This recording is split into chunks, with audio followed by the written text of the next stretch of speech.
మీ ఆయన ఎక్కడా అని చెప్పేసి ప్రభావతి అయితే మీనాని అడుగుతూ ఉంటుంది. ఏమో నాకు తెలీదు బయటికి వెళ్లారు అని చెప్పేసైతే అంటూ ఉంటుంది. ఆ మాటలకి ఇంటి సరుకులు వస్తున్నాయి ఆర్డర్ పెట్టాను. ఆటిలకి డబ్బులెవడిస్తాడు అని చెప్పేసి ప్రభావతి అయితే మీనాతో చాలా గట్టిగా అంటూ ఉంటుంది. ఆ మాటలకి మీనా అయితే ఏమో నాకు తెలీదు అనేత అంటూ ఉంటుంది. ఏమో నాకు తెలీదు అంటే ఆ సరుకులకి ఎవరు డబ్బులిస్తారు?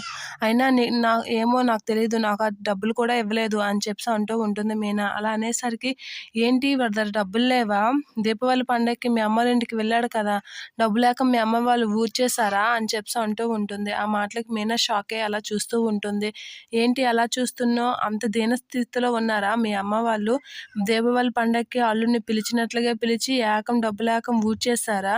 అంత దిక్కుమాలిన బతుకా మీ అమ్మ వాళ్ళది అని చెప్పేసి ప్రభావతి అయితే నానా మాటలు అంటూ ఉంటుంది మీనా వాళ్ళ అమ్మ నాన్నని. ఆ మాటలకి మీనా అయితే చాలా ఫీల్ అవుతూ ఉంటుంది. ఆపండి అత్తయ్య, మా అమ్మ వాళ్ళకి అంత అవసరం ఏం లేదు అని అంటూ ఉంటుంది. ఆపు నీ మాటలు. మీ అమ్మ వాళ్ళ గురించి నాకు చెప్తున్నావేంటి? మీ అమ్మ వాళ్ళు అంతే అని చెప్పేసి గట్టిగా అంటూ ఉంటుంది ప్రభావతి. అల్లుడిని పండక్కి పిలిచినట్లుగే పిలిచి అల్లుడితోనే అన్ని ఖర్చులు పెట్టించినట్లుగా ఉన్నారు. అన్నిట్లికి అల్లుడి దగ్గరే చేయి చాపినట్లుగా ఉన్నారు అని అంటూ ఉంటుంది. ఆ మాటలకి మీనా అయితే చాలా ఫీల్ అవుతూ అలా చూస్తూ ఉంటుంది.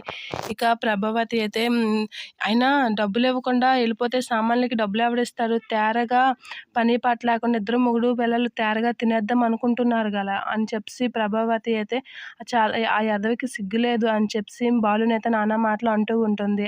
ఇక మీనా అయితే చాలా సహనం కోల్పోయి అత్తయ్య మా ఆయనకి మీరు పేర్లు పెడితే బాగోదు. అసలు మీరేమనుకుంటున్నారు అని చెప్పేసి అంటూ ఉంటుంది. మీరు అనేసి పేర్లు పెడితే నేను అస్సలు సహించను అని చెప్పేసి మీనా అయితే చాలా గట్టిగా అంటూ ఉంటుంది. ఆ మాటలకి ప్రభావతి అయితే షాక్ అయ్యి అలా చూస్తూ ఉంటుంది. ఏంటి ఇది ఇలా ఎదురు తిరుగుతుంది అని అయితే షాక్ అయ్యి అలా చూస్తూ ఉంటుంది.